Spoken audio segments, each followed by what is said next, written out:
Ahora bien, veamos cómo se obtiene la densidad de campo magnético a través de una espira, un alambre en una trayectoria cerrada. Por ejemplo,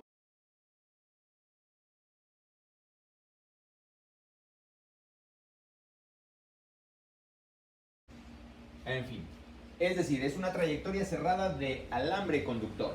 El principio fundamental de un generador eléctrico o bien de un motor eléctrico es tener uno de estos arrollado en una trayectoria cerrada, inmerso dentro de un campo magnético, tal como lo vieron en el video que les recomendé. Necesitamos calcular cuál es la densidad de campo que atraviesa esa superficie, es decir, el área comprendida en la trayectoria cerrada del alambre. Si nosotros calculamos a través de la fórmula de la densidad magnética, ya sabemos cómo calcular eso. La densidad magnética es el flujo de campo dado en Webers dividido entre el área dada en metros cuadrados. ¿El área de quién? Pues de la espira de alambre. Pero hay ocasiones en que esa espira de alambre no está perfectamente perpendicular al flujo magnético. Ahora tracemos ahí mismo una espira, pero que ahora está inclinada. Vamos a analizar cuál es el flujo magnético que atraviesa por esa espira.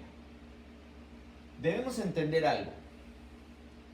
Cuando yo te muestro la superficie así, ves perfectamente un rectángulo amarillo.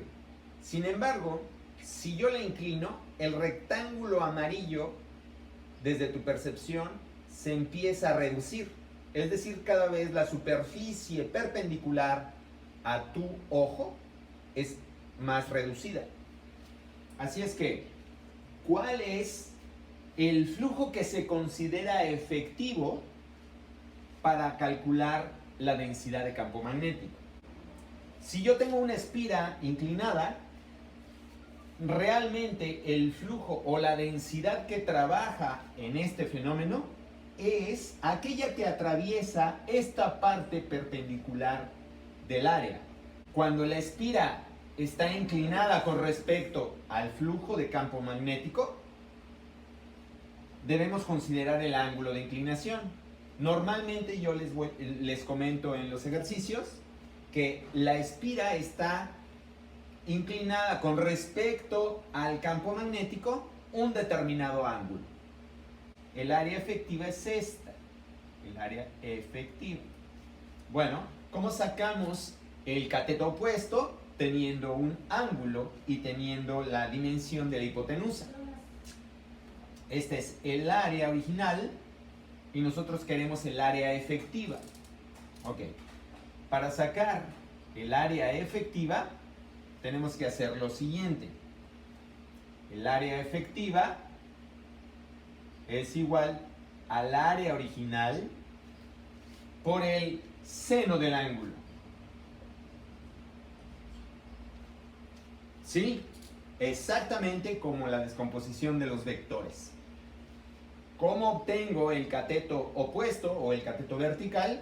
Con el seno del ángulo de inclinación. Así es que si yo calculo o me dan el área de la espira, yo calculo el área efectiva multiplicando por el seno del ángulo de inclinación. Así es que, ¿cuál sería la fórmula para calcular la densidad de campo magnético cuando yo tengo una espira que está inclinada con respecto a un flujo magnético? Bueno, el campo magnético o el flujo magnético dividido entre el área efectiva, que es esto, área por el seno del ángulo. Y listo. ¿Cómo calculo el flujo magnético efectivo? Flujo total entre el área por el seno del ángulo.